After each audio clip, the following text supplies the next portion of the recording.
Televisioonis on ikka nii, et pildi saame kätte ühel ajal ja jutud teeme teisel ajal. Nii ka meie Jämera maja viimistluse jutt. Otsustasime oodata küsimuste vastustega sellemaani, kui nii sise- kui välisviimistlus juba tehtud. Millist viimistlust sa Jämera majale soovitad välja? No põhimõtteliselt võib kõiki viimistlusi Jämera majadel kasutada, aga traditsioonilisemad on graafitud ja puitvooder või siis kombineerituna mõlemad. Graafitud pind ja osaliselt puitvooder. Krohvitud pinna puhul tegemist on siis nagu tänapäevases mõistes ikka ühe krohviga või on siin peal juba 1,5–2 sentimeetrit krohvikihti? No reeglina ikkagi tehakse ühe krohvi ja see tähendab siis seda, et see krohv on 3-kihiline, 2 kihti on armeerimiskrohvi, millele läheb siis klaaskiud võrk nii-öelda 2 kihi vahele, siis saadud pind krunditakse ja peale seda siis kantakse juba peale siis just endale meeldiv pealiskrohv, mille siis tera suurus ja muster kõik võivad varieeruda vastavalt siis soovile ja maitsele. Ja kaasa arvatud siis ka materjal, sellepärast, et seda dekoorikihti, seda on ju, neid on väga erinevaid. Jah, nüüd muidugi peaks olema hoolas selles osas, et sein ikkagi jääks hingav, et see viimistluskiht peaks olema auru läbilaskev. Seda juba oskab siis konkreetne krohvitootja kõige paremini öelda, et mis krohv nende valikust on siis hingav. Reeglina need on mineraalkrohvid, silikaatkrohvid ja uut tüüpi siis juba silikonkrohvid, mis sobivad meie materjali peale kõige paremini.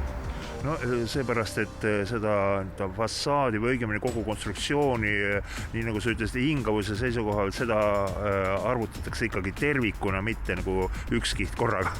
Jah, seda küll, aga ütleme, armeerimiskihid on reeglina kõikidel krohvitootjatel hingavad, et just see pealmine kiht on see, mis võib olla siis selline, mis sulgeb need poorid täielikult ja siis me tekitame juba sellise ohu, et see niiskus võib hakata midagi lahti lööma, et seda ei tahaks. Kui võrrelda seda fassaadi, nii ütleme, mõnes mõttes klassikalise fassaadiga, kus meil on vahtpolistireeniga soojustatud maja, siis kuigi krohv on sama, on see pind oluliselt tugevam, siit nagu poisid palliga läbi ei löö. No just täpselt, et kui lähed terrassi rookides labidaga vastu, kriimustad pealmist pinda, kogu viimistlus jääb terveks, selle väikse kriimustuse saab ka värviga ära parandada, kui polüstireeni pealt on oht, et tuleb terve suur latakas lahti, et see on jah nagu hoopis teine kvaliteet, et igal juhul ja ka vundamendi puhul, et soovitan jätta kivi välja poole. Aga sisepindade viimistlus, millised materjalid, kui paksud sinna kihid peale tulevad ja kas mõni tööetapp saab ka päris ära jätta, kui võrdleme näiteks tavalise kipsplaatseinaga?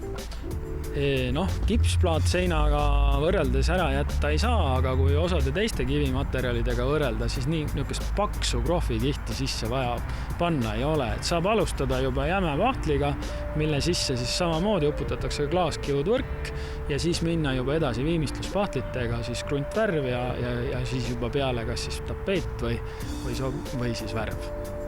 Nii et tegelikult taas sellised tugevad kihid, kus mingisugust seina augulöömise võimalust praktiliselt ei ole.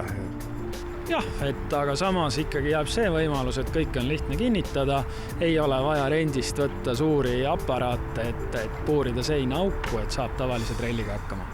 Puudutasid taas väga huvitavat teemat. Tegelikult teie ploki puhul isegi tüüblit vaja ei ole, et on kergblokikruvi. Jah, ja ütleme, et pildi võib seina panna ka täiesti tavalise kruviga, mis on siis tsingitud. Et ütleme, raskemad asjad tahavad tüüblit saada ja on oluline ka see, et kas see asi nüüd on staatilise koormusega või dünaamilise koormusega, et staatilisega koormusega asjad lähevad hästi kruviga seina, kus on dünaamilist koormust rohkem, seal soovitaks tüüblit.